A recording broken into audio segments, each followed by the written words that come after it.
Hi everyone, it's Evangeline here at etrailer, and today we are looking at the Yakima RidgeBack hanging style bike rack here on our 2020 Cadillac XT4. So the Yakima RidgeBack is the bike rack you would go for if you need to carry around multiple bikes. So this comes in a 4-bike and a 5-bike version. So if you have your XT4 all filled up with your friends, your family, and you all want to go for a bike ride, this would be the quick and easy option for you. So let's take a look at the way our bike is mounted to this bike rack. We have two mounting points here on the top, and we have this third down here, which is our anti-sway cradle. So this is the first thing you would take off when you want to take your bike off. Notice how you just press these levers on the side and just pull that zip strip out. Also notice the difference it makes with it unattached now when it comes to sway. And then take these out as well. These are called zip strips because of how quickly it is to put them on and off of your cradles, especially compared to the heavier or harder rubber straps.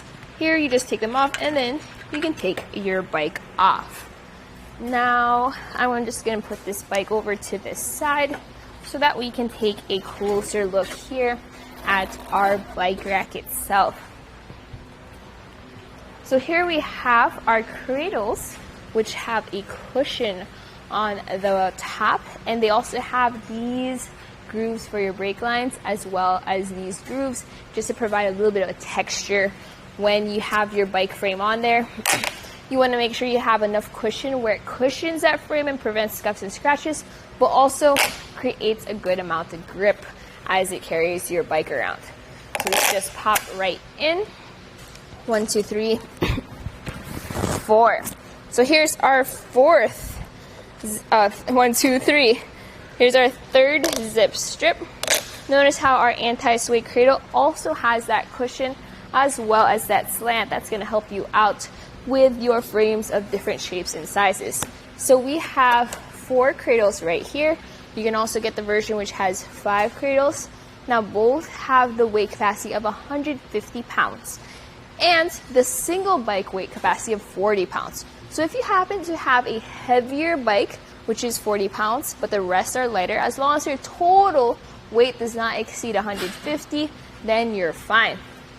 Now make sure to have them mounted correctly though. We have the cradles where they have it at about 5.5 inches from center to center.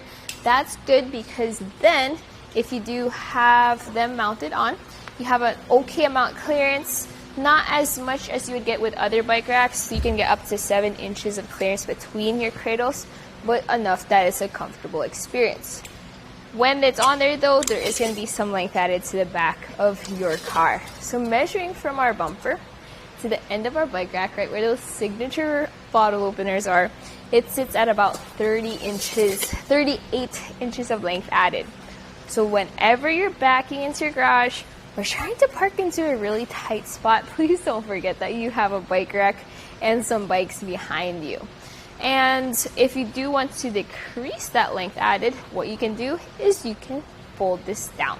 So when your bikes are off, you just lift up on these arms and then lift up on this lever on top, pop them back down. I may need to move these around just so that we have enough clearance. There we go. Then it snaps into place right there. So this is the portable position. Maybe you're not planning on going out for a bike ride, but you also don't want to take your bike rack off. Let's take some measurements again. From our bumper to the end of the bike rack, which is now by this mast, it sits at 10 inches away from the vehicle. Big difference compared to when the arms were folded up. You can also see with it in the portable position, it kind of does stick up into your rear window though. So you will definitely see your bike rack kind of obstructing your view. Now your taillights are completely visible, so that's great. Over here though, we do have the backup camera. Even with it slightly offset towards the left, it's still right in the middle of that bike rack, so you are going to have limited view through your rear view camera, as well as limited view of your license plate. That's usually what happens with a hanging style bike rack though. If you're really concerned about that, check out our Quet Transfer V2, which has the goalpost design. and leaves that a little bit more open. Now let's talk about how this fits into our hitch. This has an 1.25" shank with a 2-inch hitch receiver. So the Cadillac XT4 only gets 2-inch hitch receivers, so it's nice that that adapter works with that bike rack. This has a security clip on the side, but most importantly what this is it's a tool-free install bike rack.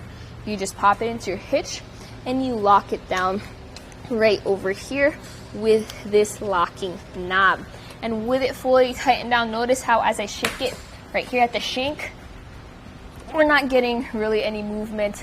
I'm mainly moving the car at this point, showing that that connection is good. Even though we have an adapter, we're not worrying about any extra rattle being added to the bike rack, making for a smoother ride for your bikes overall. Now let's take another quick look at another feature, which is that this tilts away. To do so, kind of push this in, then you pull down this lever on the end, and this drops down to a tilt. The Yakima RidgeBack actually has one of the deepest tilts for hanging racks that I've seen, which is great because then you get to open your hatch. You have plenty of clearance between the door and the bike rack. You can get right into there, grab whatever you need, your bags, your helmets, your water, all without having to take your bike rack off. Now you do have to take your bikes off, so that's still going to take up a little bit of time, but still you're going to get out onto the trails a little bit faster. Okay, so my final thoughts about our Yakima RidgeBack is that it is kind of a larger bike rack on the back of your vehicle, since your Cadillac XTC has a lower profile, especially right where that window is. You will see this bike rack out behind you. Now the upside to this is you are able to carry around multiple bikes, which is great. You get the Yakima premium features, which are the cushions as well as the ability to add a cable lock if you want. I always prefer getting a platform style rack, but with this as well as getting a 15.5 clearance from the shank to the ground, if you do need a little extra clearance for your bikes, this might be a really good option for you. So that was a look here at our Yakima RidgeBack hanging style bike rack here on our 2020 Cadillac XT4. Here it is on our test course. We'll start by going through the slalom. This is going to show us the side-to-side action, which simulates turning corners or evasive maneuvers. Next, we're at the alternating speed bumps, which we'll see the twisting action. This will simulate hitting a curb or pothole or driving over uneven pavement. And finally, we have the full speed bumps, where we'll see the up and down action, which is just like driving out of a parking lot, garage, or driveway.